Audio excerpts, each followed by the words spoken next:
Dia apa tu? Aisyah. Sorry, ya ampun. Macam tu.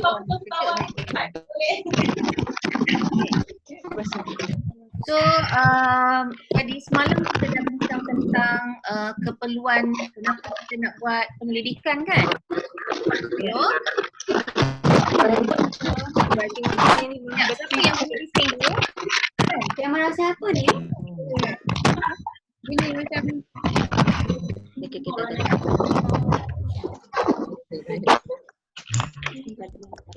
Okay, tolong diam semua ya.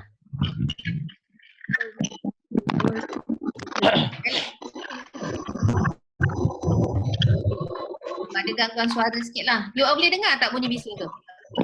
Boleh macam ada bunyi dalam Ya. air. Tolong Macam ada bunyi bubble lah, buru-buru. Duduk diam belaka. Okey, baik. Satu Okay, so, semalam apa yang telah kita bincangkan? Kita bincang tentang apa maksud pendidikan kan? Kemudian selain pada tu kita juga bincang tentang kelas. Ya. Tentang apa lagi selain daripada apakah maksud penyelidikan? Apa lagi yang kita bincangkan pada hari semalam? Epistemological kualitatif dan kualitatif. Teknologi dalam melaksanakan kajian kan? Okey. Dan kita juga nampak perbezaan yang antara antara kajian secara kualitatif dan kajian secara kuantitatif. Jadi saya akan you ada baca ke slide 3 slide yang saya letak atas sana dalam Telegram ya. Abang Puan, suara tu kuat sangat. Komputer siapa Apa dia? bising tu? Syahidah boleh dengar tak? Syahidah boleh dengar tak? Boleh dengar Syahidah? Boleh, okey.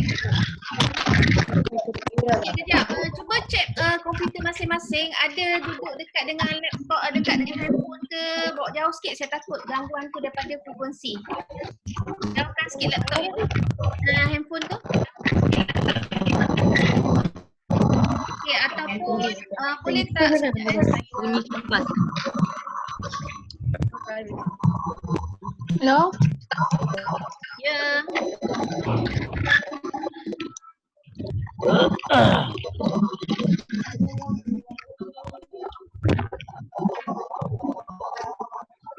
Okey, semua dah jawabkan Semua dah jawabkan?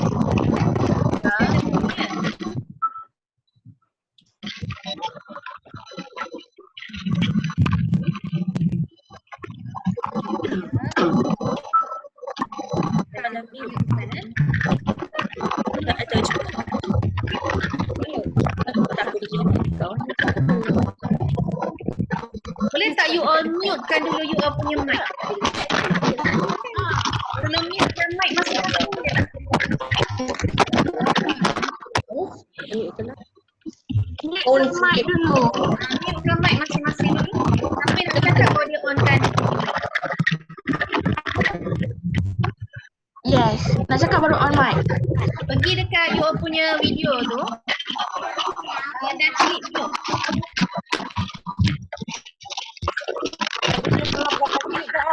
Pergi dekat video masing-masing dan mute-kan. Boleh tak? Apa? Nak kena mute apa? Mute-kan ni mic masing-masing. Okey, kalau tengok kat Telegram, pergi dekat tu, macam saya tunjukkan contoh saya. Dekat kamera kita tu kan, dia ada perkataan mute. Klik pada mute kat situ, boleh tak? Sekejap. Apa MUTE kan? Ya MUTE kan? Okey. Hello, boleh dengar Sekejap, saya mute-kan you all lah. Ramai dah mute ni. Dah ramai mute kan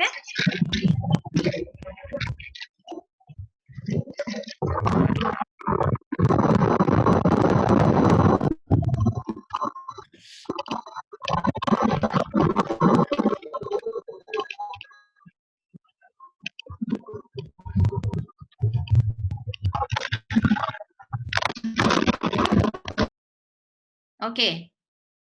Boleh Hello? Boleh dengar semua ya? Okay, boleh dengar. Alright. Okay. So suara dah tak bising kan? Tak ada bunyi bising lagi kan? Okay, so saya sambung.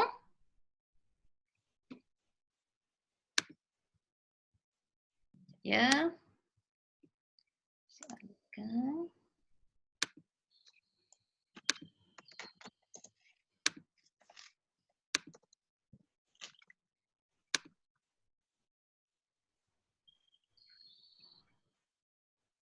Okay.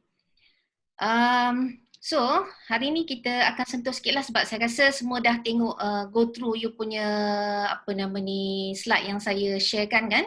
Yang pertama kita tengok tentang langkah-langkah penyelidikan lah. Saya rasa ini very straightforward. So, dalam langkah-langkah penyelidikan, secara umumnya inilah dia punya antara perkara-perkara yang perlu kita lalui. Ya, yang perlu kita lalui.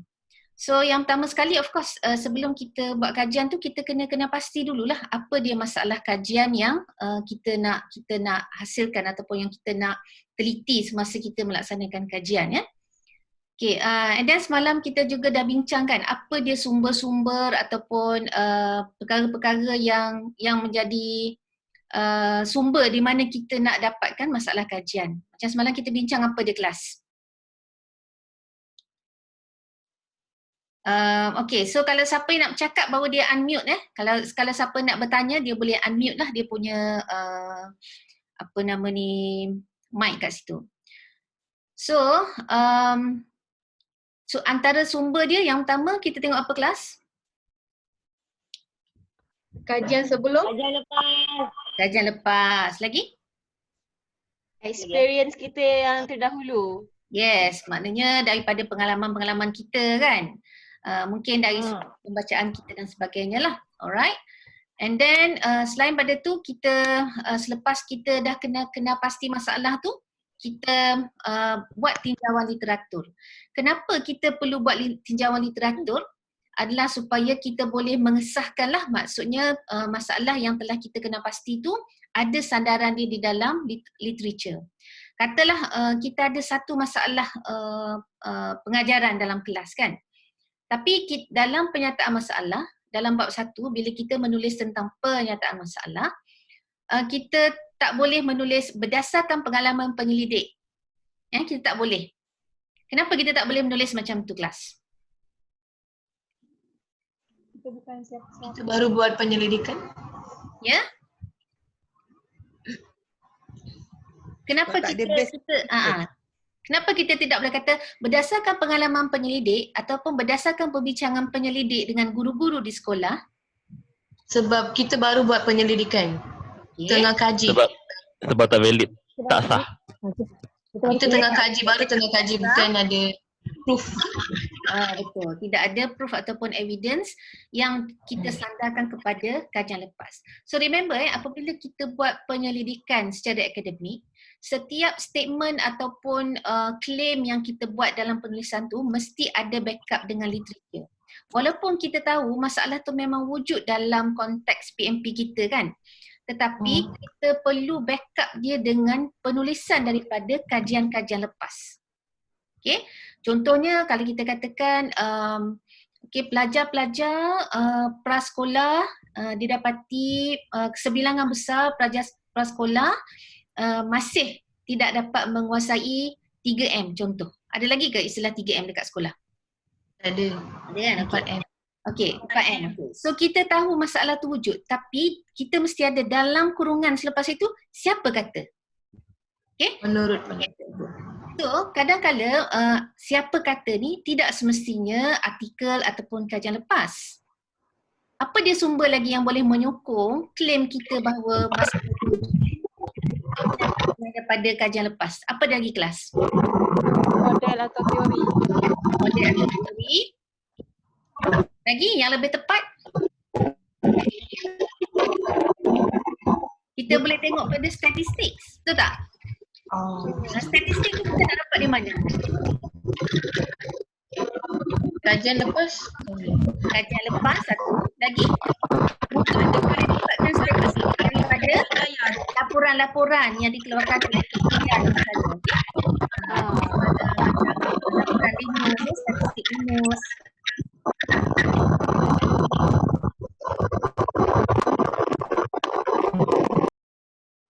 And then apa dia lagi? Surat khabar boleh tak? Laporan boleh tak? Laporan surat khabar boleh tak kita jadikan sebagai sumber untuk menyokong penyataan masalah kita? Boleh. Boleh ya? Boleh. Lagi? Jurnal. Apa dia lagi? Buku rujukan boleh ke? Jurnal of course, rujukan of course. Ni yang berkaitan dengan isu-isu yang ada dekat sekeliling kita ni. Temu buah. Okey, kejap. Temu buah sekejap lagi. Ni kita tengok yang okey, polisi. Polisi boleh tak? Boleh. Yes, polisi, statistik ya. Tetapi dia mesti sesuatu yang diterbitkan secara rasmi. Contohnya macam JPN, KPM, ya. Macam kita ada apa dia? PPP tu. Apa dia? Allah, yang setiap 5 tahun. Kalau pekeliling, Yes, pekeliling yang boleh pembeli. ke? Sesuatu yang rasmi yang diterbitkan. Okey, katalah kalau kita dah cari ni sumber-sumber yang kita dah sebutkan tadi, tapi tidak ada yang betul-betul tepat dengan kenyataan masalah kita. Secara alternatif, siapa tadi sebut temu bual kan? Kita sebenarnya, kelas, kita boleh gunakan dapatan daripada temu bual kita. Katalah, misalnya saya ada seorang pelajar dalam sumber teknologi maklumat, dia nak buat penyelidikan tentang sistem OPEC sistem OPEC dekat library kan. OPEC ni mahal. Jadi banyak sekolah yang tak mampu nak beli OPEC. Jadi dia nak menunjukkan bahawa satu keperluan kepada satu sistem yang menjadi alternatif kepada OPEC ni. Tapi dia tahu masalah tu ada, cuma dia tidak ada documentation. Maksudnya tidak ada dokumen-dokumen ataupun literature sebelum ni yang boleh dijadikan sebagai sandaran. So pelajar saya ni buat, dia pergi ke PKG. PKG memang jaga library kan, tapi sekarang PKG dah tak ada pula. Okay. So dia pergi ke library, ke PKG, dia pergi interview pegawai-pegawai di PKG. Okay. Dan dia buat secara macam tersusun lah, dia pergi jumpa orang tu and then dia kenal pasti apa jawapan dan dia codingkan jawapan tersebut. Okay. So dalam pernyataan masalah pelajar saya tadi, dia boleh tulis bahawa contohnya memandangkan banyak sekolah masih lagi menggunakan sistem secara analog di dalam kata indexing buku ni kan, kata nak mengkatalog buku ni, maka wujud keperluan untuk kepada satu sistem automasi untuk menguruskan sistem kata pinjaman contohnya. So wujudnya keperluan tu dia ambil daripada dalam kurungan dia tulis apa? Temu bual bersama pegawai PKG tarikh sekian-sekian. Nampak tak? Hello? Boleh dengar Nampak. Maknanya begini, maksudnya kalau di dalam you all punya kajian memang tidak ada secara khusus ya sandaran, jadi you all boleh pergi interview ataupun buat soal selidik, dapatkan apa yang dikatakan sebagai preliminary findings. Preliminary findings. Dapatan awal. Tetapi preliminary findings ini tidak boleh dijadikan sebagai data ataupun dapatan kajian. Faham tak maksud saya? Faham. Jadi data yang kita dapat daripada temu bual ataupun soal selidik yang kita buat pada awal fasa sebelum kita melaksanakan kajian tidak termasuk dalam dapatan kajian. Sebaliknya, dapatan ini dipanggil sebagai dapatan awal ataupun preliminary findings kerana data ni kita gunakan untuk menyokong penyataan masalah kita sahaja. Faham Okey. Ya? Kalau ada apa-apa soalan? Ada yang nak bertanya?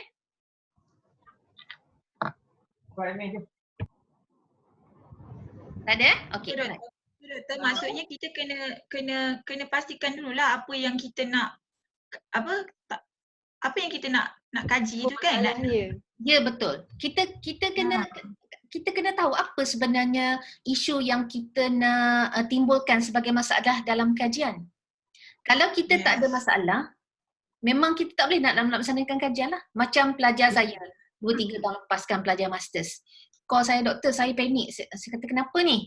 Saya ada masalah besar. Dia kata saya nak jumpa doktor hari ni juga. So kebetulan petang saya free. So petang dia datang kat bilik saya, muka dah berpeluh-peluh ni. Ya, saya kata kenapa? Cuba cerita dengan saya, apa masalah awak? Kata masalah saya ialah saya tak ada masalah. Dia tak ada masalah kajian.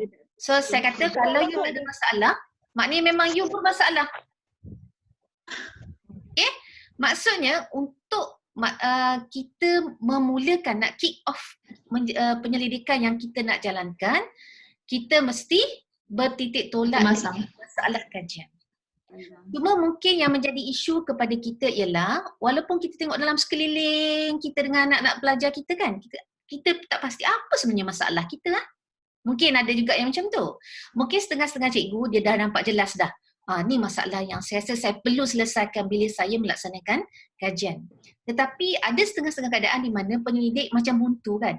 So di situ jugalah macam kita bincangkan semalam, selain daripada kita melihat kepada environment semasa kita dengan pelajar kita, kita boleh membaca kajian-kajian lepas kan. Macam semalam saya kata kita tengok rujuk di mana kelas?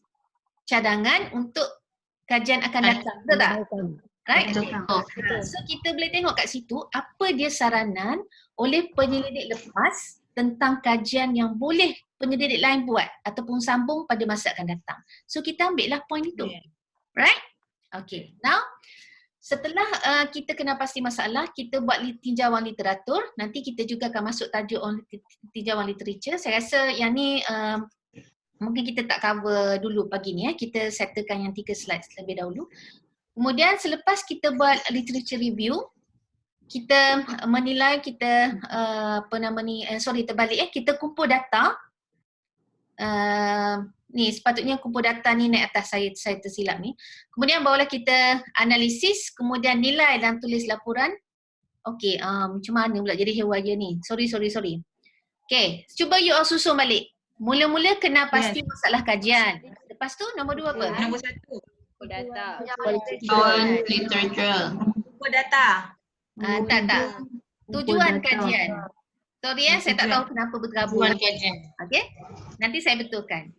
Setelah kita kena pasti masalah, kita kena formulate tujuan kajian kita. Okey? Tujuan nombor 2. Dan setelah kita kena pasti tujuan ataupun objektif kajian, daripada objektif kajian, kita boleh bina apa kelas? Yang tak ada kat sini. Selepas kita ada objektif ataupun tujuan kajian, kita buat apa? Persoalan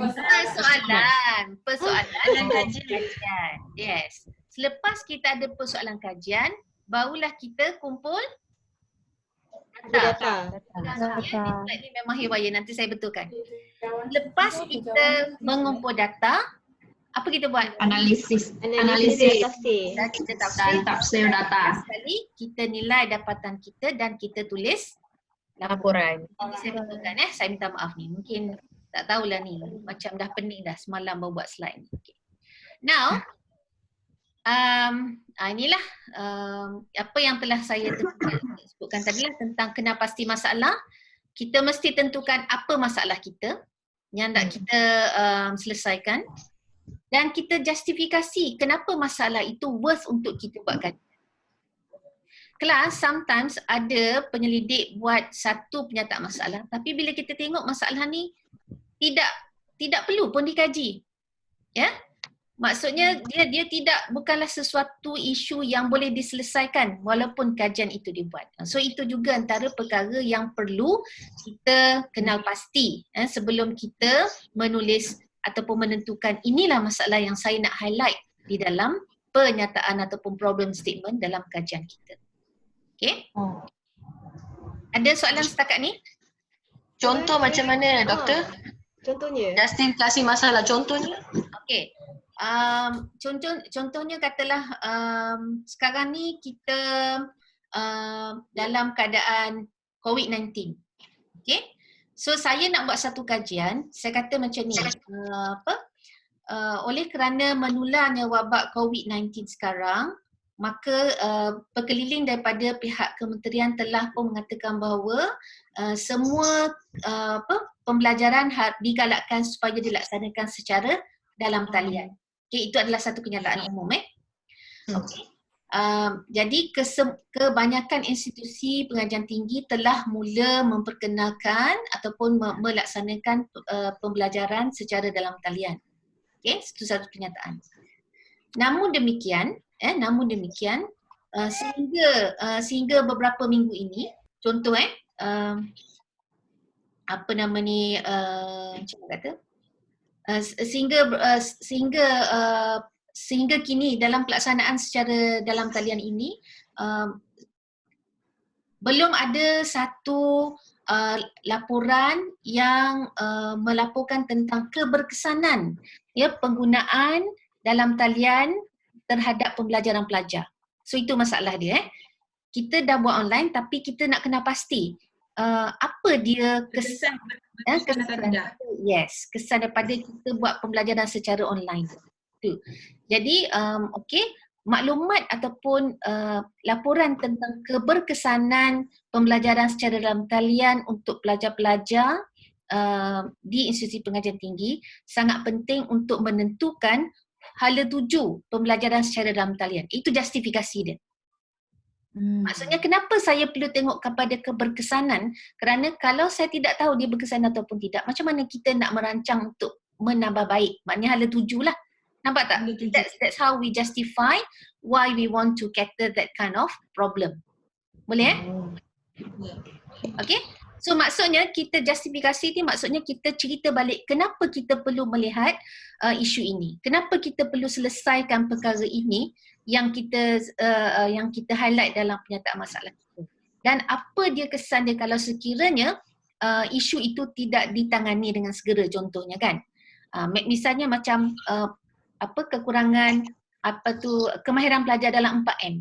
Okey, kenapa kita nak mengkaji misalnya dalam konteks kajian cikgu di sekolah, pelajar-pelajar prasekolah ni masih tidak dapat menguasai 4M. Apa dia justifikasi dia? Bagi contoh?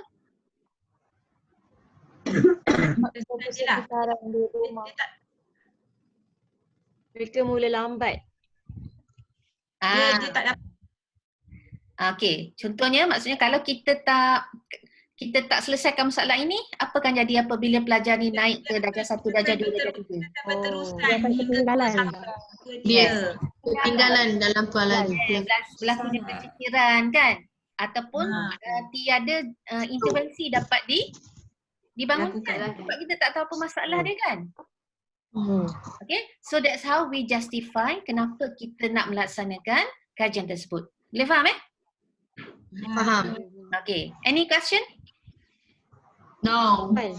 Boleh Puan, macam mana pula yang Puan? Ya. Macam mana pula yang tadi yang Puan katakan ada certain masalah yang tak perlu diselidik pun. Apa contoh masalah tu? Okey, katalah contohnya kalau di dalam sesuatu yang bila kita kaji, dia dapatan dia tidak membawa apa-apa pun perubahan kepada contoh kalau kita lihat apa dia Maksudnya tak ada impak lah, tak ada memberi. okey, gini, maksud saya satu kajian, dapatan pada kajian kita itu seharusnya boleh menjadi panduan untuk kita selesaikan masalah, okey? Dalam konteks kajian yang saya katakan mungkin ada kajian yang tak worth untuk dilaksanakan. Okey? Kalau kita buat pun dia tak akan dapat mengubah keadaan. Contoh dia apa dia? Kalau dalam polisi dekat sekolah. Polisi kat sekolah memang telah mengatakan bahawa pelajar-pelajar tidak boleh membawa laptop kan, membawa telefon bimbit, betul tak? Betul. Okey. Tapi kajian kita ialah nak mengkaji sama ada perlu atau tidak pelajar bawa Telefon bimbit ke sekolah. Katalah dapatan kita mengatakan bahawa 90% ibu bapa bersetuju agar anak-anak mereka membawa telefon bimbit ke sekolah. Ya. Okey? Tapi disebabkan dah memang polisi tu tak Yes. boleh, tak boleh lah. So sebab apa? Kenapa kita nak menyanggah polisi yang dah memang executed? Kan? Tu maksud saya lah. Faham Contohnya doktor macam menggunakan rotan kan? Aha. Guru menggunakan rotan. Pun sama juga kan? Betul tak maksudnya? Sebab kita kalau kita nak impose memang tak boleh juga sebab memang dah dikatakan bahawa Peraturan. Memang tak boleh lah. Harus dibenarkan. faham Alamak. Tapi Puan, macam mana pula kalau misalnya macam kes hari tu yang kes merangkak tu kan, tapi kita tahu merangkak itu bagus dari segi rangsangan ke otak semuanya. Okey. Untuk salah satu pembesaran anak-anak. Okey. Jadi kalau misalnya merangkak tu pun jadikan satu penyelidik. Dia tak dapat ke untuk dijalankan? Okey. You tengok konteks dan juga perspektif kajian tu dilaksanakan. Adakah dia berkaitan dengan psikologi dan juga kesihatan jasmani? Ataupun nak dikaitkan dengan aktiviti guru suruh pelajar merangkak dengan cara merendahkan martabat pelajar? Contoh. Kan maknanya kalau kata sama juga macam ketuk ketampi. Ketuk ketampi secara saintifiknya telah terbuktikan, maknanya bila kita tarik cuping telinga kita ni, dia sebenarnya merangsang neuron otak kita, betul tak? Dan bila kita bangun duduk ni memang ada kajian dibuat, memang boleh merangsang otak kita, betul tak? Brain gym. Tapi perbincangan dalam kajian itu hendaklah dalam konteks ataupun area of research yang berkaitan. Maksudnya kalau merangkak tu melibatkan psikomotor, mungkin jasmani, dikaitkan jasmani dengan kata keaktifan otak kan. Tapi kita tak boleh bincang dari sudut culture. Nampak tak puan saya? Tak boleh dikaitkan dengan masalah semasa yang berlaku. Scientific is scientific. Maksudnya kata fisiologi is fisiologi. Saya rasa tak ada masalah. Kita tak boleh nak kaji, mungkin ada penyelidik nak buat kajian sama ada adakah aktiviti merangkak ini betul-betul secara signifikannya akan merangsang mungkin apa dia tadi? Merangkak ni merangsang apa? Dia lebih kepada untuk otot ke otak. Otak Neuron. Otak, neuron otak. Neuron otak. So kalau dia persoalan kajian dia macam tu tak apa. Untuk mengenal pasti apakah kesan aktiviti merangkak terhadap perkembangan neuron otak. No problem. Tapi yang mungkin yang tak sesuai bagi penyelidik ialah dalam perbincangan dia, okey, oleh kerana aktiviti merangkak boleh merangsang perkembangan otak, maka sepatutnya tidak berlaku isu di mana parents yang menyuruh guru merangkak, contoh macam tu. Tidak boleh disalahkan. So you jangan kait dengan isu-isu yang berlaku di dalam culture, isu-isu yang mungkin agak sensitif tu. Faham tak maksud saya? Faham. Maksudnya kita kaji ikut kita punya ni. Yes, maksudnya you kena bergantung kepada disiplin apa, area of research ataupun area ataupun disiplin lah maksud saya. Kalau dalam macam tu mungkin dilihat kepada psikomotor dan juga neuron punya perkembangan kan. So mungkin dia lebih kepada sains pergerakan lokomotor lah tu maksudnya. Yes, begitu. Sama juga kalau katakan kita bercakap tentang Linus kan, Linus ni you rasa berjaya tak? Ada berjaya tak berjaya? Okey. Mungkin ada penyelidik kata dapatan dia kebanyakan dari hasil daripada kajian untuk responden yang dijalankan menunjukkan bahawa aktiviti Linus ini tidak membantu pun menyelesaikan ataupun meningkatkan kemahiran pelajar dalam kemahiran yang tersebutlah. Linus ni untuk subjek matematik, membaca PM dan matematik. Okey.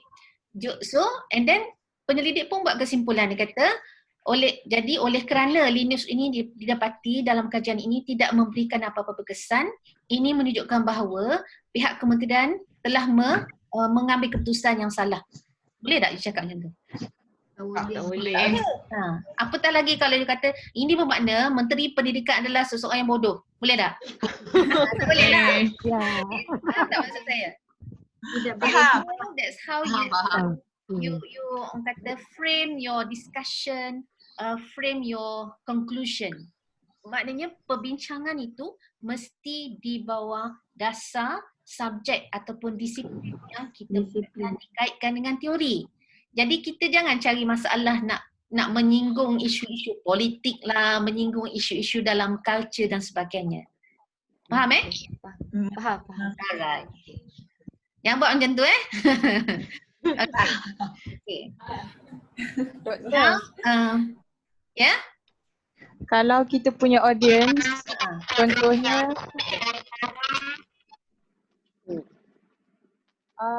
dia punya tahap tu semua hampir sama. Sorry? Saya check lah. Ya, Syuhada. Kalau audience kita, contoh pelajar tu, kita nak tahu dia punya pencapaian akademik.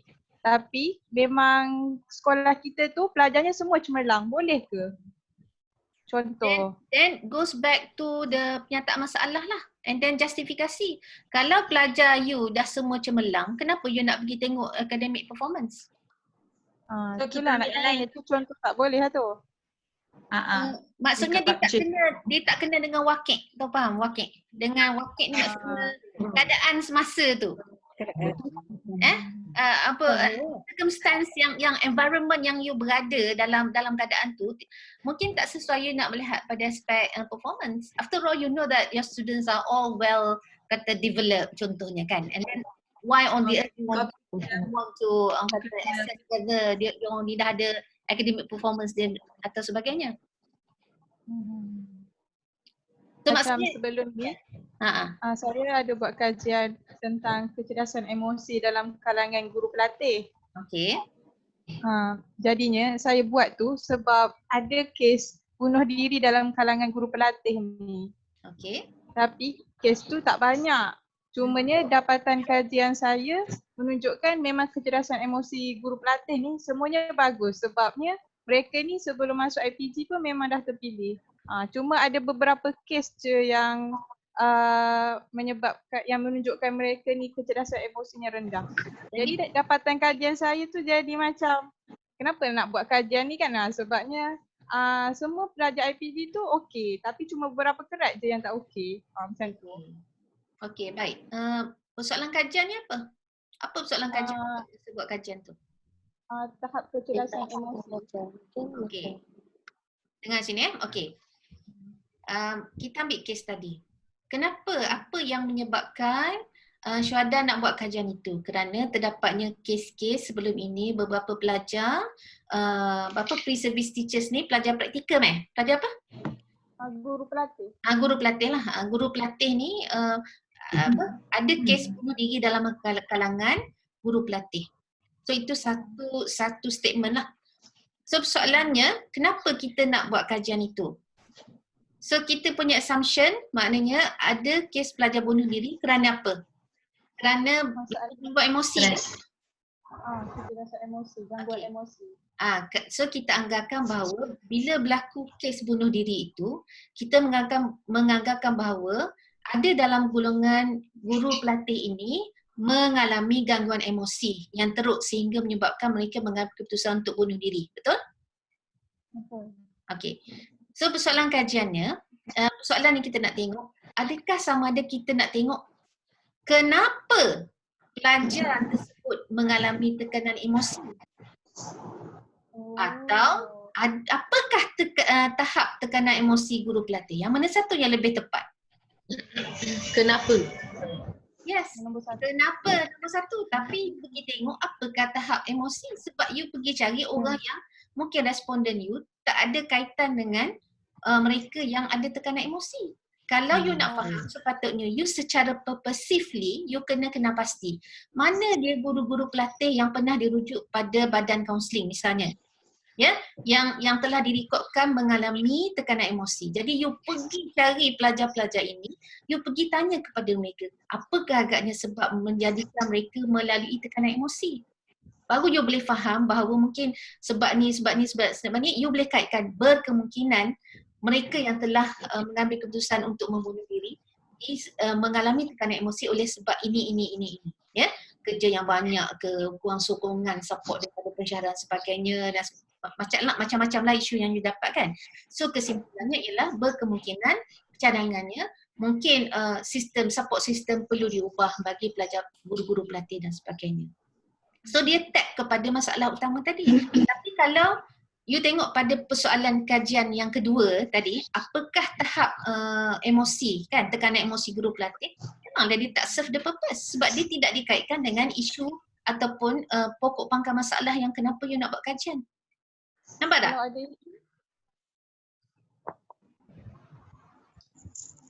Ya. macam maaf lah kalau mengganggu, macam saya punya audience tu dia punya subjek tu lebih banyak daripada guru pelatih subjek lain. Kiranya dia punya jumlah kredit tu 133. Contoh orang lain 100, dia 133. Jadi saya nak kaji tu, ada masalah tak untuk guru pelatih yang jam kredit dia banyak berbanding guru pelatih yang jam kredit dia sikit? Okey. Boleh ke macam tu? Kalau you nak tengok maksudnya apakah bentuk tekanan ataupun adakah pelajaran mempengaruhi tahap emosi. Okay. So mungkin you kata you nampak mungkin pelajar yang mempunyai bilangan yang lebih tinggi akan menunjukkan tekanan emosi yang lebih tinggi ke? Kesimpulan yang you nampak. Ya. Tapi dapatannya kecerdasan emosi mereka bagus. Jadi saya punya laporan tu saya simpulkan bagus sebabnya mereka ni terpilih untuk masuk IPG. Jadinya masa saya bentang tu pensyarah tu komen, kalau you dah tahu walaupun jam kredit tu banyak dan pelajar pun terpilih, buat apa you nak buat kajian ni? Begitulah kesimpulannya. Itu yang saya katakan, maksudnya isu yang mula-mula Syuhada sentuh tadi tentang betapa tekanan emosi ini boleh membawa kesan yang sangat negatif kepada pelajar ataupun guru pelatih sehingga ada sebahagian mereka membunuh diri, betul tak? Point dia yang you highlight kan? Jadi macam saya katakan tadi, kalau you just pergi tengok apakah bentuk tekanan ataupun bukan bentuk tekanan, apakah tahap tekanan, dia tak kena lah. Nampak tak macam yang saya terangkan tadi? So maksudnya you kena tap. Okay, you kena cari dulu pelajar-pelajar yang bermasalah dari segi emosi. Guna penyambung sendiri. Dengan isu yang telah you ketengahkan tadi, Syuhada. Tapi kalau jadi macam you hanya nak tengok apa sebenarnya tahap emosi kan? Jadi dia tidak you tak boleh relate dengan apa sebenarnya point utama yang telah di highlight at the first place masa kita menyatakan ataupun kita state our research problem tu tadi. So that's how we go about. Bila kita sudah ada satu isu ataupun satu perkara yang kita nak highlight supaya dia sebenarnya menjadi titik tolak kenapa saya nak melaksanakan kajian ini, maka rentetan daripada itu setelah kita justifikasikan kenapa kita nak menyentuh isu itu dalam penyelidikan kita, itu yang pentingnya bagaimana kita formulate kita punya persoalan kajian. Sepatutnya daripada kes bahawa ada pelajar yang mengalami tekanan emosi ni, maksudnya persoalan kajian tu mungkin kita boleh tengoklah apa sebenarnya yang menyebabkan pelajar-pelajar mengalami tekanan emosi. Bukan kita tengok apakah tahap emosi pelajar. Bila kita buat apakah tahap emosi pelajar guru pelatih, bermakna kita tak specifically menumpukan kepada mereka yang problematik, mereka yang mengalami tekanan emosi, tetapi kita mungkin ambil secara random. Kan? Apa hari tu? You pilih, macam mana you pilih sampel? Responden? Responden saya sebab saya fokus pada guru pelatih batch saya sahaja dari seluruh IPG. Tapi apa masalah mereka? Apa ciri-ciri pada guru pelatih tersebut yang menyebabkan Syuhada memilih dia sebagai responden? Mestilah at the first place you make sure that responden yang akan kita ambil sebagai research participant ni adalah mereka yang mengalami tekanan emosi. Kalau you buat macam tu, dia tak akan berbalik kepada isu yang kita ketengahkan tadi, yang you ketengahkan tadi bahawa tekanan emosi ni memang satu perkara yang sangat penting kan? might as well you fokus kepada apakah bentuk-bentuk tekanan emosi, dan mungkin persoalan kajian kedua, apakah support yang diperlukan oleh pelajar-pelajar untuk mengurangkan tekanan emosi mereka. Nampak tak? Cara perspektif you tengok apa dia persoalan kajian yang perlu you tengok, mestilah goes back to the statement ataupun issues yang telah kita ketengahkan. Okay? Right. Okay, dah panjang lebar. Kita teruskan sikit lagi. Boleh ke semua? Boleh. Kita tidur dah ni? Tak ada. Belum. Nanti cek. Okay, semua tengah tengok. Belum. Okey. So untuk tinjauan literature, of course lah dia ada sumber-sumber dia. Kalau you tengok kat sini, dia ada, boleh nampak tak curser yang saya gerak-gerak ni? Kan you nampak slide dia? Nampak? Kesa. Nampak. Okay. So, dalam tinjauan literature sebenarnya kita, antara perkara yang kita nak kenal pasti ialah pemboleh ubah. Pemboleh ubah. Apa maksud pemboleh ubah?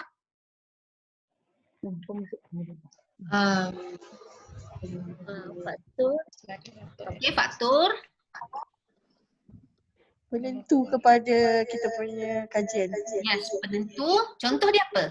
Apa contoh pemboleh ubah? Murid. Okay, murid apa yang ada pada murid? Bilangan sesuatu kita punya kajian tu. Bilangan ataupun Background jantina macam mana? Jantina murid. Yes, jantina dia, latar belakang dia, ataupun jenis sekolah kan? Buat bandar, dalam bandar, apa mungkin pembelajar arusianya, belajar PPKI, itu adalah pemboleh ubah lah. Ya. Kalau guru, apa dia pemboleh ubah pada guru? Jantina. Guru. Bilangan. Pengalaman mengajar. Pengalaman mengajar lagi? Bilangan murid pengajar. Pengajaran dia mengajar di luar bandar atau di bandar. Okay, sekolah lokasi tempat kerja lagi? Grade sekolah. Sekolah lagi, kemahiran dia ataupun subjek yang cikgu itu Ajar. lagi. Kalau dari sudut Umur cikgu? sorry? Umur cikgu. Oh yes, umur. And then Pengalaman mengajar. Okay, kita dah sentuh tadi. Okay, kalau selain pada murid, okay, apa yang kita sebut tadi kelas, pemboleh ubah seperti umur, jantina kan, pengalaman mengajar, sekolah diajar, itu dipanggil sebagai pemboleh ubah tidak bersandar. Ya, sebab manakala pemboleh ubah bersandar ialah contoh dia apa dia? Prestasi guru. Atau kita nak bagi contoh untuk pelajar, contoh kita pelajar pendidikan khas contoh kita nak tengok sejauh mana support sistem yang ada kepada keluarga pelajar ini ataupun support sistem kepada pelajar pendidikan khas. Okay? So kita tengok yang kita nak ukur ialah satu ialah apa dia ataupun kejap saya fikir. Okey, pencapaian pelajar pendidikan khas ni, kebolehan mereka, maknanya dari sudut mungkin nak express themselves, ya. So itu adalah anjakan pelajar, kemahiran mereka untuk express themselves ataupun express themselves ni dia boleh nak kata menzahirkan perasaan dia kan. Okay. So apa dia sebenarnya yang boleh kita ukur ialah sejauh mana pelajar ni menunjukkan perubahan ataupun perkembangan terhadap kebolehan mereka untuk mengekspresi diri. Okay? So itu adalah pemboleh ubah bersandar. Kenapa kita kata dia pemboleh ubah bersandar? Kerana kebolehan ataupun pencapaian pelajar, perubahan dia dari satu tahap ke satu tahap itu, dia berubah tetapi disebabkan oleh pemboleh ubah lain. Pemboleh ubah yang bersandar ni dia mesti depends kepada satu yang tidak bersandar. Ya. Contoh pemboleh ubah tidak bersandar, apa dia? Apakah intervensi yang guru guna? Contoh.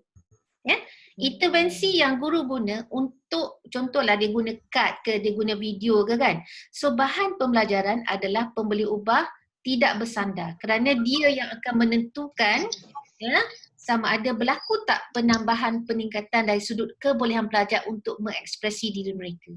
Jadi penggunaan bahan bantu mengajar adalah pembeli ubah tidak bersandar, independen. Dia tidak bergantung pada siapa-siapa. Dia wujud dengan sendirinya, tetapi kebolehan untuk mengekspresi diri adalah sesuatu yang bergantung tak? Gantung. Bergantung. So dia bergantung kepada apa? Kepada pembeli ubah tidak bersandar. So dalam konteks yang saya bagi ialah pembeli ubah itu ialah dalam bentuk bahan yang guru gunakan untuk membantu pelajar memperkembangkan kebolehan untuk mengekspresi diri mereka. Alright? So dalam bila kita buat kajian literatur, ini yang kita nak kena pasti. Apa dia pembeli ubah kalau kita nak kaji satu isu. Dalam kajian lepas, apa dia pembeli ubah yang telah dikaji oleh penyelidik. Okay, sometimes kita tak boleh fikir sendiri kan apa dia pembeli ubahnya. So itulah tujuan kenapa kita buat literature. Boleh Dan seterusnya bila kita buat literature juga kita nak tengok apa kelas? Teori. Kan? Teori ni kita boleh buat sendiri tak? Boleh. So kita kena refer kepada apa dia teori-teori yang diguna pakai dalam bidang kita. Bidang saya instructional technology ada teori-teori yang tersendiri. You all dalam bidang sekolah ada teori-teori yang tersendiri. Guru-guru dalam tingkah kas pun ada teori-teori yang tersendiri yang sesuai dengan keadaan ataupun yang saya katakan sebagai wakil kajian tu. Maksudnya situasi persekitaran dalam kajian yang hendak kita lakukan. Okay. So maksudnya teori ni mesti kita cari, at least kalau dalam fakulti pendidikan, dalam kajian pendidikan, kita seharusnya ada sekurang-kurangnya satu teori yang kita jadikan sebagai sandar. Nanti kita akan masuk ke tajuk conceptual, theoretical dan conceptual framework. Di sinilah kita akan masukkan teori-teori dan kita susun dalam bentuk ilustrasi yang mewakili keseluruhan pelaksanaan kajian yang hendak kita lakukan. Okey? Kemudian of course kita nak lihat apakah dia kajian-kajian lepas yang telah dijalankan lah. Ya, macam semalam bila saya buat analogi tentang parking lot kereta tu, sebenarnya saya memberi analogi tentang apa kelas? Apa pengajaran di sebalik kita nak parking kereta, kita kena park dekat kotak yang kosong?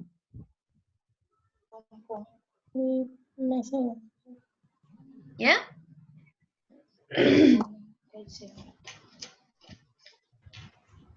We are talking about apa dia? Masalah kajian. Kajian yang belum dibuat lagi. Apa yang belum dibuat lagi? Maksudnya gap kajian kan? Gap ataupun lompang dalam kajian lah. So sebab tu bila kita buat literature review ni, tujuannya adalah untuk kita mengenal pasti apa yang telah pengkaji-pengkaji dahulu buat. Apa dia pembeli ubah yang telah dikenal pasti. Apa dia dapatan mereka dan siapakah responden kajian mereka. Jadi bila kita dah tahu apa yang telah dilaksanakan, apa dia teori yang telah diguna pakai, kita boleh tarik daripada itu kalau kita kata, selama ni mungkin beberapa kajian yang lepas telah melihat pelajar-pelajar ni mungkin di Lembah Kelang. Ya? Sedangkan mungkin kita punya andaian bahawa sekolah-sekolah di Lembah Kelang ini mungkin berbeza dengan sekolah-sekolah di Sabah Sarawak misalnya. Dari sudut apa dia? Infrastruktur dan sebagainya. Jadi kita pun boleh katakan bahawa oleh kerana kebanyakan kajian lepas dijalankan di kawasan-kawasan sekolah yang mempunyai fasiliti atau prasarana yang lebih baik. Tetapi kajian ini dijalankan di sekolah, di salah sebuah sekolah ataupun beberapa sekolah di wilayah Sabah ataupun Sarawak yang mana kita tahu tidak ada kelengkapan internet dan sebagainya, maka kita nak tengok adakah dapatan kajian dalam lokasi yang berbeza akan memberikan dapatan yang berbeza berbanding dengan kajian yang telah dilakukan oleh pendidik-pendidik lepas. Okey? Boleh Boleh. Alright. So, apa dia sumber untuk kita cari bahan literature kelas? Ini hanya sekadar beberapa contoh lah. Kita ada buku jurnal, buku jurnal, sumber elektronik. Yes. Surat khabar pun boleh, ensiklopedia pun boleh sebenarnya. Okay. And then untuk bagi sumber-sumber ini juga sebenarnya dia ada hierarki dia ataupun susunan dia. Yang paling tinggi dari sudut hierarki untuk sources bagi kita pelajar sarjana ni apa kelas? Jurnal. Jurnal. Yes, jurnal yang paling tinggi sekali. Selepas jurnal di bawahnya? Artikel. Buku. Apa beza jurnal dengan artikel? Ada beza tak antara jurnal dengan artikel?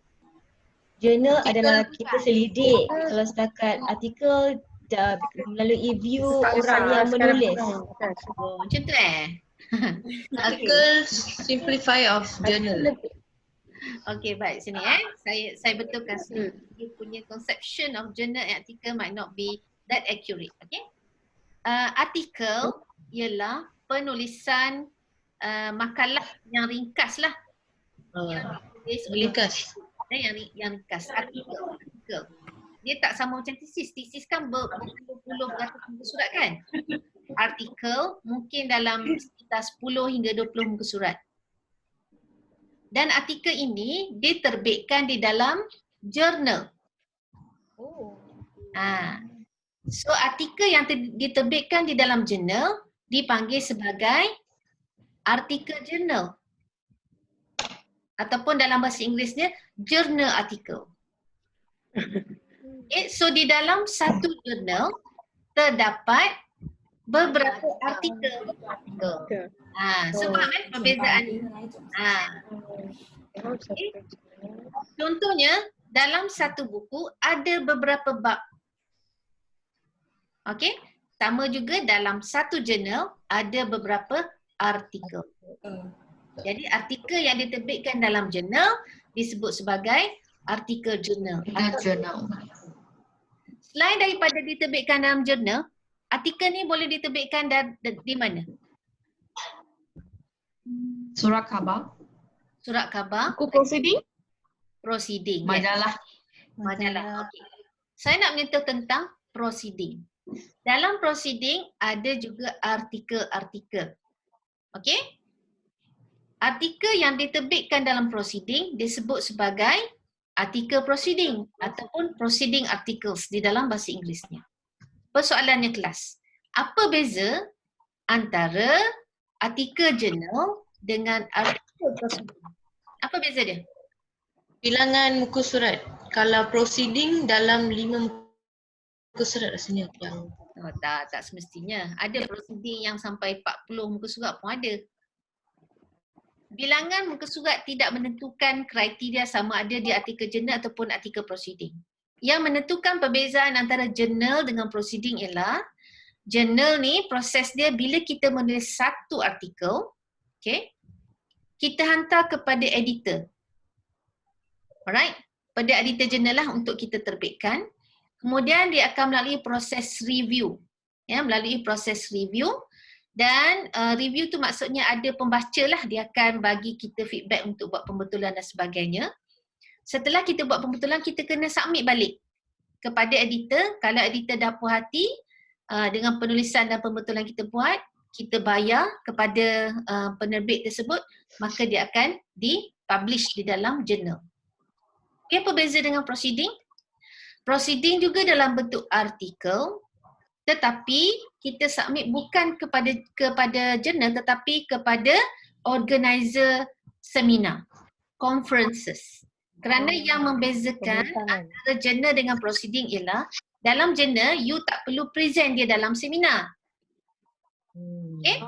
Dalam proceeding kita kena pergi buat pembentangan. Itu yang duk sebut conference, seminar. You all punya syarat untuk bergraduasi adalah sekurang-kurangnya ada satu proceeding kan? Syarat untuk you all bergraduasi. Kalau you tak ada pembentangan dalam mana-mana seminar ataupun tidak ada penulisan dalam mana-mana proceeding, you tak boleh graduate. Okay. Jadi artikel dalam proceeding adalah artikel yang kita submit kepada organizer sesebuah seminar ataupun conference. Okay. So setelah kita dah bentang pada seminar tersebut, barulah dia keluar dalam bentuk proceeding. Tetapi dari sudut hierarki dia, yang mana yang lebih bernilai ataupun yang lebih yang kata tinggi maqam dia? Journal ke proceeding? Journal. Journal lebih tinggi lebih tinggi. Proceeding yang bawah. Sebab proceeding ni nak masuk senang. Kita hantar, kita bayar, kita buat pembetulan sikit, biasanya public. Dalam journal, dia melalui proses review yang lebih ketat. Dia ada editor. Editor dia, dan mungkin apabila melalui proses pewasitan atau proses review yang lebih ketat, maknanya kualiti artikel yang kita tulis dan diterbitkan dalam jurnal adalah lebih tinggi kualiti dia berbanding dengan penulisan ataupun artikel yang kita publish di dalam proceeding. Kerana proses dalam proceeding ni ada setengah-setengah tak ada review pun. You hantar, you bayar, submitted. You present, keluar dalam proceeding. That's why proceeding dia punya level dia adalah lebih rendah berbanding dengan journal. Okay? So faham perbezaan antara journal dengan proceeding. So, banyak lagi lah majalah kita boleh gunakan, surat khabar dan sebagainya lah. Okay, so seterusnya, okay. Tujuan kajian. Boleh lagi kan ni? You okay lagi ke ni? Boleh. Kalau berhentilah tapi dia belum prompt lagi. Masing-masing lah. Now, tujuan kajian. Okay, setelah kita kena pasti masalah kajian tadi kan, kita pun boleh menulis apa dia tujuan kajian. Tujuan kajian ni dia lebih berbentuk umum berbanding dengan objektif kajian lah. Tujuan umum dia untuk apa? Untuk kita mengenal pasti kenapa kita nak buat kajian tersebut secara umum. Nanti saya rasa ada slide yang menunjukkan perbezaan antara tujuan dengan objektif. Kemudian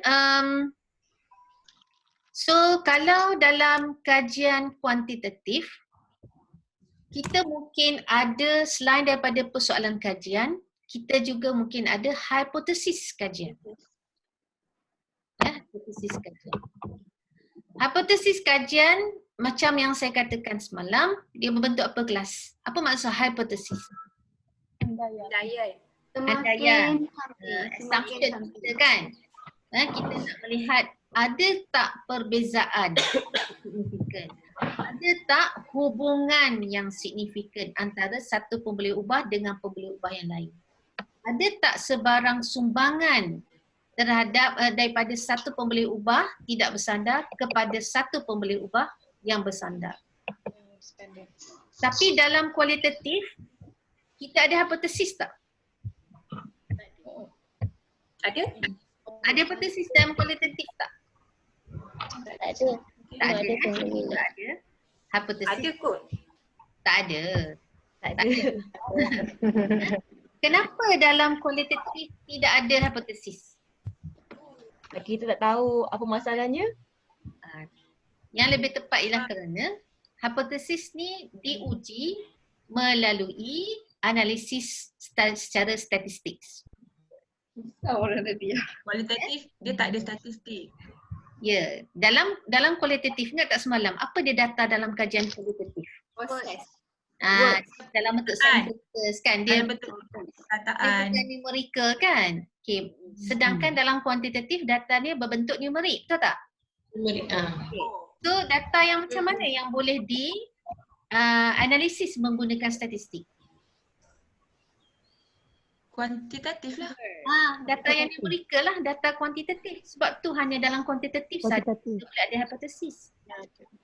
Dalam kualitatif kita tidak boleh menulis hipotesis kerana kita tidak boleh buat statistical inferential statistics untuk ayat-ayat. Kita perlukan satu nilai mean untuk kita test sama ada perbezaan signifikan ke, ada hubungan signifikan ataupun ada sumbangan yang signifikan antara satu pembeli ubah dengan pembeli ubah yang lain.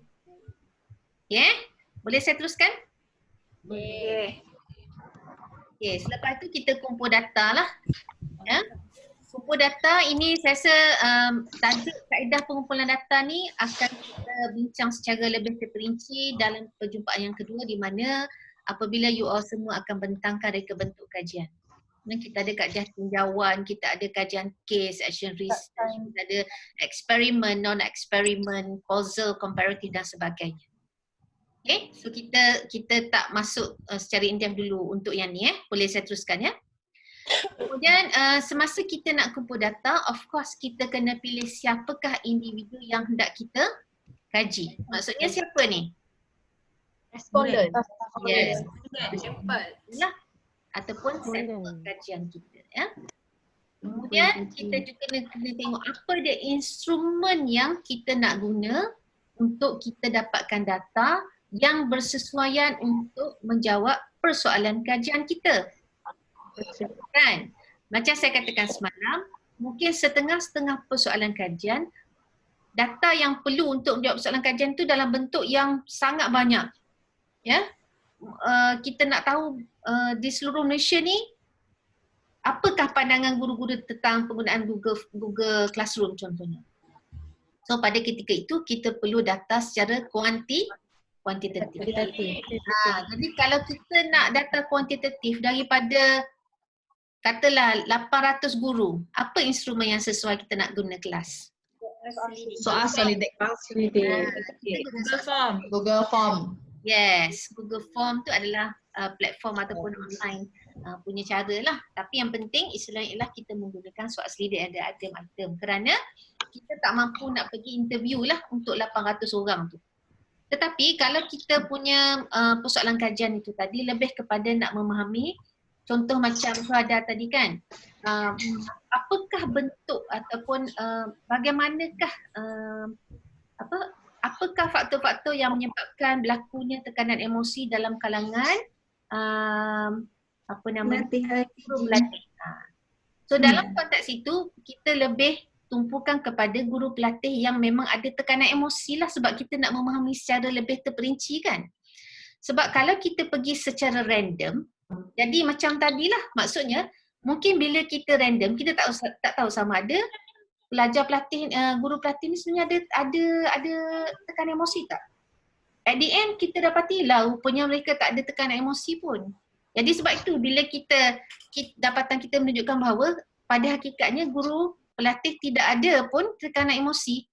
Jadi berlawananlah dengan apa statement yang kita letakkan di awal tadi kan bahawa didapati ada kes-kes yang ekstrim di mana guru pelatih memang mengalami tekanan emosi sehingga menyebabkan ada antara mereka yang telah mengambil keputusan untuk membunuh diri. Okay, nampak tak? So dia mesti ada hubung kait dan juga mesti ada dasar kenapa kita nak pilih instrumen yang sedemikian untuk memastikan jawapan kepada persoalan kajian itu dapat dihasilkan dengan tepat ya dan juga efektif. Now, dapatkan kebenaran kumpul maklumat macam biasalah. Okay. So setelah kita kumpul data, tentulah kita mesti menganalisis dan kita nak tafsir data lah. So analisis ni kita akan tengok nanti apa beza antara analisis data kuantitatif dengan analisis data secara kualitatif. So, saya tak nak cerita panjang dulu yang tu kat sini. Okay, boleh saya teruskan ke? Boleh. Okay, ada sedikitlah sini. Okay, kalau dalam kualitatif, terbalik ni. Balik ni. Data kuantitatif kita gunakan, biasanya kita guna SPSS lah. Ya, SPSS. Statistical Package for Science Social. Manakala PLS dan MMOS ni, dia adalah extension of SPSS lah. Dia punya peranan dia ataupun role dalam PLS ni dia run multiple regression.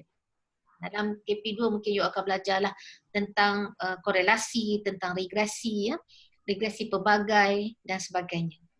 Tapi cukup untuk tahu bahawa kuantitatif, saya pun dah tertukar ni. Data kuantitatif kebiasaannya kita gunakan daripada menggunakan SPSS ya. Dan paling mudah ya kelas kalau kita collect data menggunakan Google Form. Sebab apa? Dalam Google Form, kalau kita buat soal selidik, data kita akan bagi dalam bentuk file apa? Excel kan? Excel kan? Okay. So daripada Excel tu, you boleh terus import masuk dalam PSS. So maksudnya you tak perlu lagi nak key in satu persatu lah. Bayangkan kalau you ada 500 responden. Kalau kita tak guna yang SPSS, kita guna kertas yang bercetak, maksudnya bila penyelidik dapat balik soal selidik kertas tu, you kena apa? Kena kira satu-satu. Key in satu-satu. Satu-satu lah. Tengok satu. Betul. Okay. Masa kita key in tu berlakunya salah ke apa benda kan. Input dia tak tepat lah.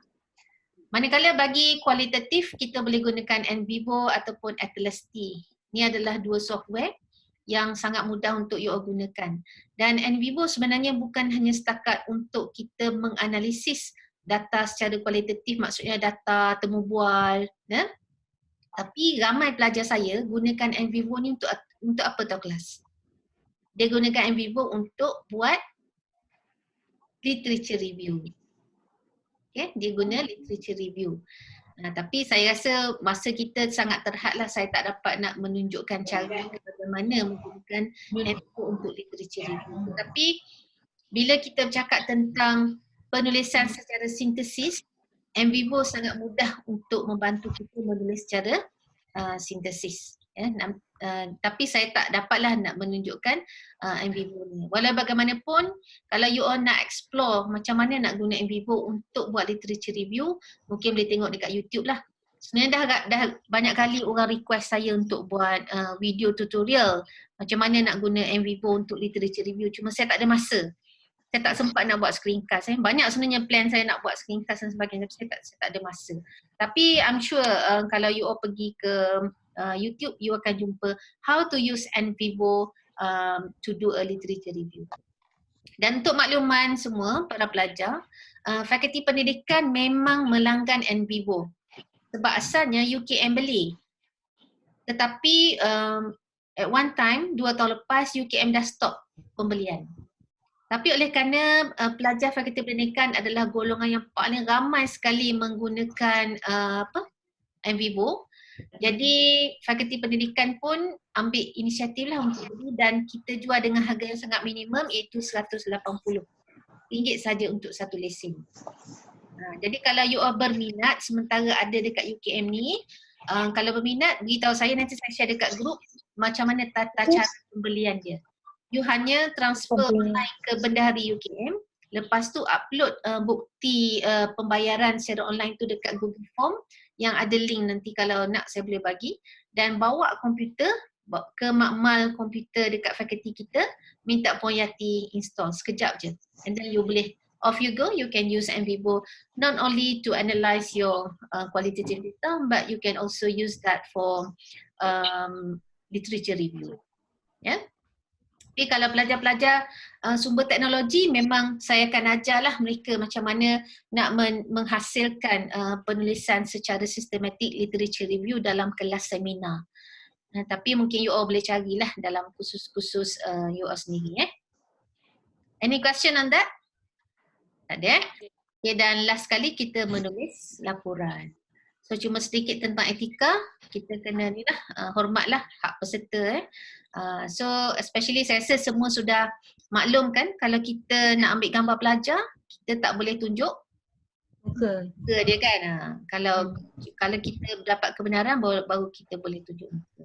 Tapi what happen kalau angle yang masa kita ambil gambar tu nampak muka pelajar, tapi gambar tu kita nak masuk dalam tesis kita. What should you do? Blurkan muka? Kena blur gambar. Jangan pula letak emoji ke apa benda kan, blur kan dia. Okay.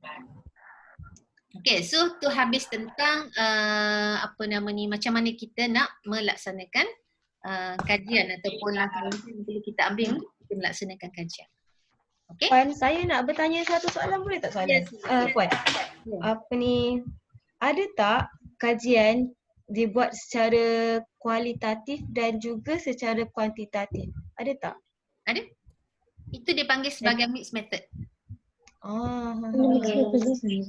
Secara campuran, kaedah campuran. Akan ada nanti tajuk untuk pembentangan berkaitan dengan kaedah campuran nanti yang akan, tak tahulah kumpulan mana yang akan bentangkan. Ada, kalau macam semalam kita cakap tentang on one extreme you have a quantitative, on the other you will have a qualitative kan? Tapi kalau kita ada juga kajian yang melibatkan data secara kualitatif, dan juga data secara kuantitatif. Itu dipanggil sebagai mixed method. Tapi bila kajian you melibatkan data kualitatif dan data kuantitatif, bukan semuanya boleh you declare sebagai mixed method. That's why you kena faham apa maksud mixed method. Sebab dalam mixed method sendiri ada tata cara dia. Ya. Pertama, mungkin kita boleh gunakan reka bentuk kaedah campuran secara berturutan. Dan berturutan ni atau dalam bahasa Inggeris sebagai sequential. Sequential ni boleh terjadi sama ada you collect data kualitatif terlebih dahulu, dah dapat interview ni, so bila dah dapat dapatan daripada interview, kita pun buat satu questionnaire berdasarkan dapatan interview tu. Faham tak? Maksudnya daripada interview tu kita mungkin kena pasti, oh these are the factors leading to certain issues yang nak kita kaji tu. Alright? So setelah kita dapat isu-isu daripada dapatan interview tu, barulah kita membina item-item secara soal selidik dan kita sebar kepada golongan yang lebih ramai. Itu dipanggil sebagai sequential. Kategori pertama iaitu kualitatif diikuti kuantitatif. Dipanggil sebagai qual-quant. Qual-quant, maknanya kualitatif, kuantitatif. Ada sequential jenis yang kedua, dipanggil sebagai quant-qual. Ya, quant-qual ialah dia berbentuk kalau kualitatif, kuantitatif, dia panggil sebagai exploratory. Kalau kuantitatif, kualitatif, dia panggil sebagai explanatory. Okay. So dalam konteks macam yang contoh tadi, kita interview dulu kan, baru kita buat soal selidik. Tapi dalam kategori yang kedua, quant-qual, kita buat soal selidik dulu kelas. Maksudnya kita sebar kepada satu golongan mass lah, maknanya satu kelompok yang besar.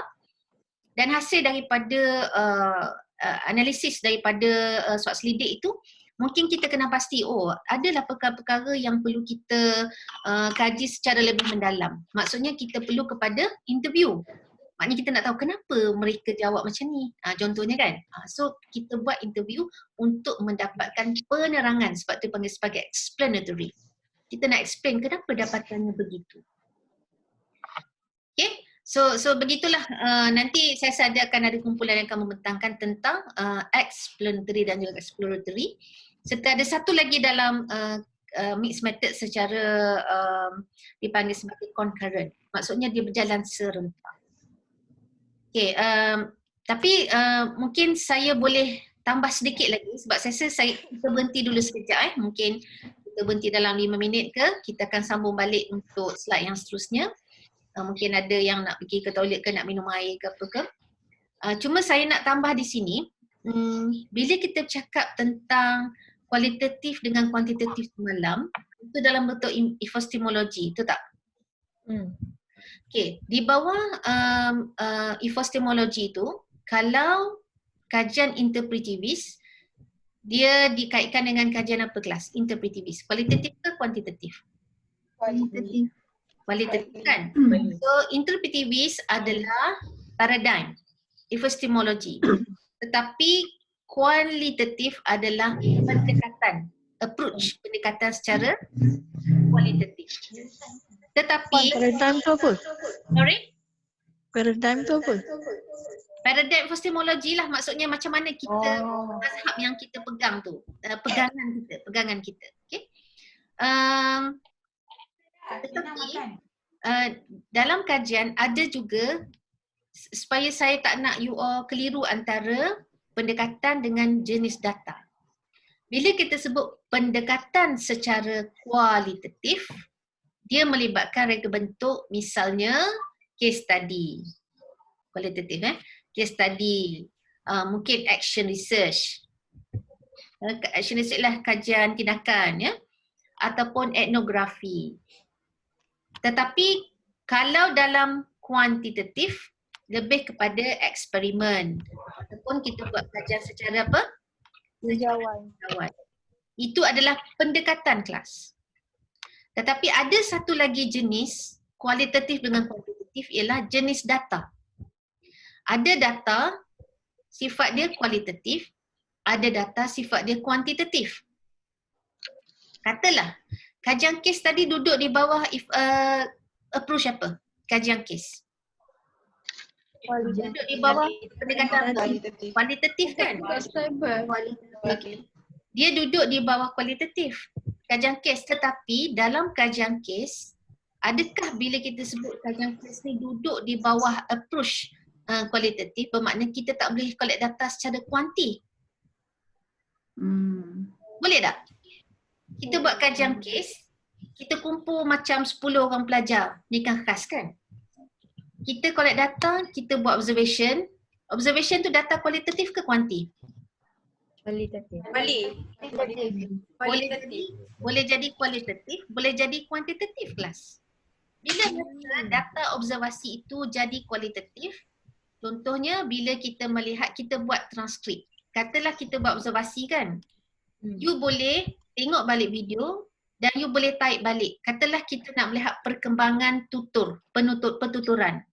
Kita pun buat berdasarkan daripada video yang dilihat. Okey. Maksudnya Transkripsi maksudnya kita terangkan balik apa yang berlaku. Contoh, pelajar A bertanya kepada guru. Okey, so kita pun type balik apa ayat yang pelajar tu buat. Okey? Dia macam senarai semak ke?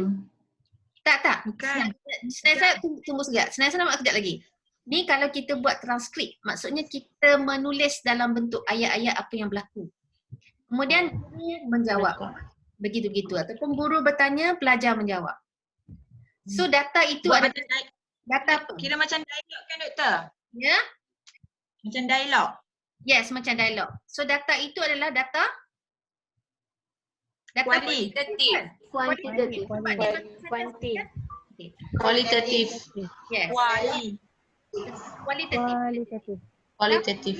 Kalau kita guna senarai semak, kita nak tengok kita nak tengok macam kekerapan pelajar bertanya. Okay? Kekerapan pelajar. Mungkin kita aim 2 pelajar dalam kelas tu. Dia ni memang tak suka bercakap. Ataupun dia macam duduk dalam dunia dia sendiri. Tapi mungkin yang kita buat adalah satu intervensi. Kita buat game contohnya dalam pengajaran. So dalam game kita nak tengok berapa kali pelajar ni bangun ataupun menjawab soalan. So dalam tu kita tick. Okay, ni ada 3 kali. Lepas dia buat ni ada 5 kali. So 3 kali 5 kali data itu data apa? Kuantitatif. Kajian kita tadi kita kata apa? Kajian yang adalah kajian kes betul tak? Kualitatif. Kajian kuali. Data Tapi kajian kuanti. kita kata kajian kes betul? Betul. Kajian kes, bila kita sebut kajian kes, kebiasaannya dia duduk di bawah kategori kualitatif. Sebab kualitatif, pendekatan kualitatif.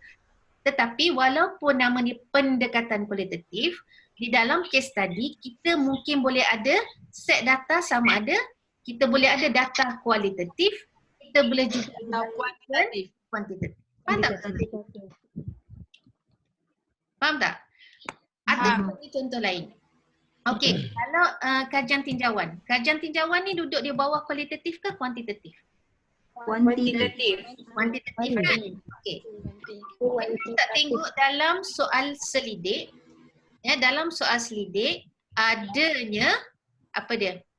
Soalan, of course kita ada item-item yang guna Likert scale 1, 2, 3, 4, 5, betul? Item itu data dia dalam bentuk apa? Numeric lah kan? Sebab dia skala kan? 3, 4, 5 ataupun min 3.4, 2.5 dan sebagainya.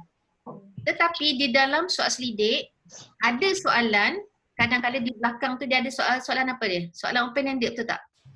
Maksudnya yang dapat kita minta respon feedback. Selain daripada faktor yang dinyatakan dalam item, ada apakah faktor-faktor lain lagi? Untuk kita bagi tempat kosong. Untuk soalan itu data apa tu kelas? Kuali ke kuanti? Kuali. Okay. So dalam soal selidik boleh jadi ada data kualitatif, boleh jadi ada data kuantitatif. Betul tak? Ya, boleh jadi data kuali ada, data kuantitatif ada. Tetapi kajian tinjauan duduk di bawah approach apa? Kuantitatif. Okay, so faham tak? So you kena by right, you boleh bezakan antara maksud pendekatan dengan jenis data. Dalam pendekatan ada kualitatif, ada kuantitatif. Maknanya dia terbentuk dia. Tetapi dalam satu terbentuk, you mungkin boleh ada data-data yang sama ada kualitatif ataupun Quantitative. Okay, ada soalan? Boleh ke tidak ni? Boleh. Okay, alright. So, saya akan stop terlebih dahulu sekejap. Kita rehat sekejap dalam berapa minit you nak rehat? 10. So, come back about 11.20. Alright. Okay? Okay. Okay, jumpa sekejap lagi. Okay, guna link yang sama Okay, Assalamualaikum.